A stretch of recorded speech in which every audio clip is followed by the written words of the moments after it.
दोस्तों, जिन भी पतियों के ऊपर झूठे केस होते हैं वो अपने बचाव के अंदर क्या नहीं करते हैं, सब कुछ करते हैं। यानी कि तमाम वो रास्ते अपनाते हैं, जो भी उनको रास्ते दिखते हैं उन केसों से बाहर निकलने के लिए। वो यहाँ तक कर देते हैं कि जो भी उनके आराध्य देव होते हैं उनके सामने जाके वो मन्नतें मांगते हैं, सुहामणी तक बोल देते हैं कि अगर हम ये पत्नी के द्वारा डाले हुए केसों से बाहर निकल गए तो आपके यहाँ पे हम सुहामणी तक कर देंगे। यानी कि ये है जो करते हैं, बहुत से लोग हैं जो अपनाते हैं, क्योंकि प्रैक्टिकली हम देखते हैं यहाँ पे बहुत से लोगों का ये कहना होता है।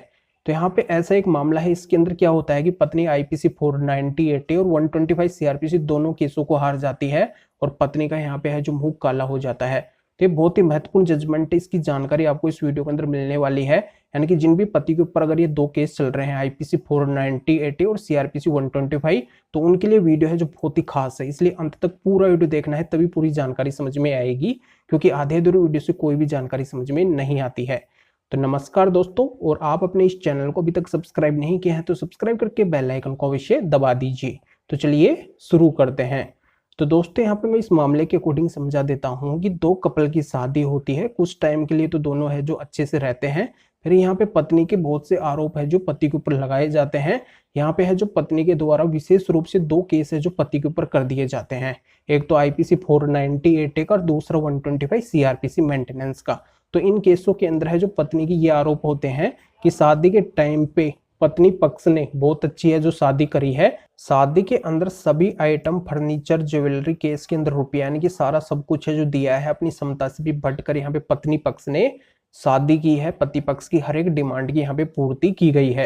यहाँ पे कुछ टाइम तो है जो पत्नी को अच्छे से रखा जाता है, फिर है जो पत्नी का हरासमेंट यहाँ पे चालू हो जाता है। पति पक्ष के द्वारा है जो पत्नी को प्रताड़ित किया जाता है, उसको बोला जाता है कि आपके द्वारा ये लेके आना चाहिए, हमारी ये पूर्ति नहीं की गई, यानी कि डोरी को लेके है जो पत्नी का हरासमेंट किया जाता है, ये पत्नी का कहना होता है।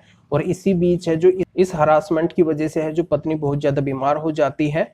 तब क्या किया जाता है कि पति के द्वारा उस पत्नी को एक गलत मेडिसिन दे दी जाती है, जिससे उस पत्नी की तबीयत है जो और भी खराब हो जाती है, और उसको बोला जाता है कि तू तेरे मायके जा सकती है। तो यहाँ पे पत्नी क्या करती है, अपने फादर को बुलाकर उनके साथ में है जो मजबूरन मायके चली जाती है, वहां पे फिर वो रहती है, अपना इलाज करवाती है। ये पत्नी का कहना होता है कि यहाँ पे उसके साथ में डोरी को लेकर बहुत ज्यादा हरासमेंट हुआ है, इस वजह से है जो पति पक्ष के ऊपर सख्त से सख्त कानूनी कार्रवाई होनी चाहिए, आईपीसी 498 के अंतर्गत जो भी पनिशमेंट है जो मिलनी चाहिए।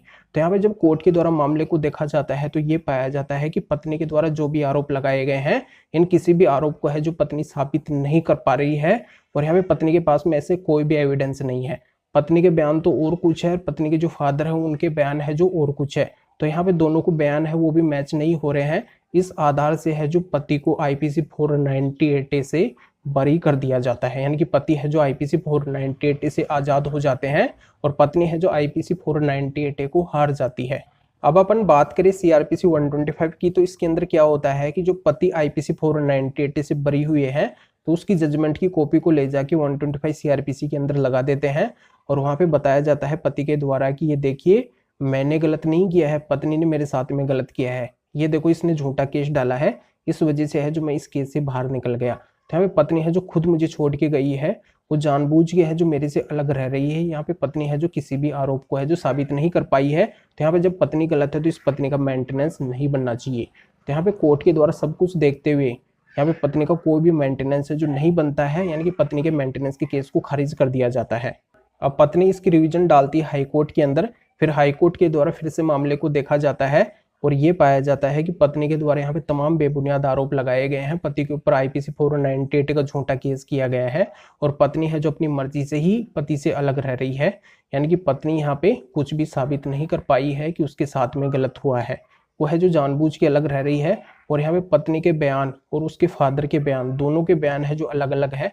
फादर का तो ये कहना होता है कि यहाँ पे उनकी जो बेटी है उनसे कोई भी डिमांड नहीं की गई है डोरी वगैरह की। आगे पत्नी के फादर का ये भी कहना होता है कि उनकी बेटी को वैसे अच्छे से ही रखा गया है, यहाँ पे उनका इलाज वगैरह भी करवाया गया है। तो इन सभी आधारों से पता चलता है कि यहाँ पे पत्नी है जो पूरी तरह से गलत है और बिना वजह है जो पति से मेंटेनेंस लेना चाहती है।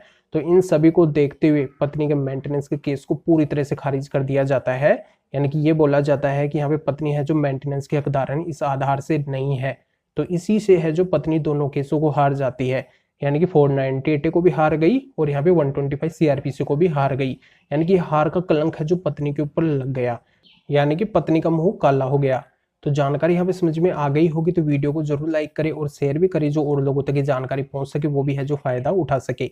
और इस जजमेंट का लिंक इस वीडियो को डिस्क्रिप्शन के अंदर दिया गया है, आप डिस्क्रिप्शन को चेक करके इस जजमेंट का पूरा फायदा उठा सकते हैं। तो वीडियो देखने के लिए आप सभी का बहुत बहुत धन्यवाद।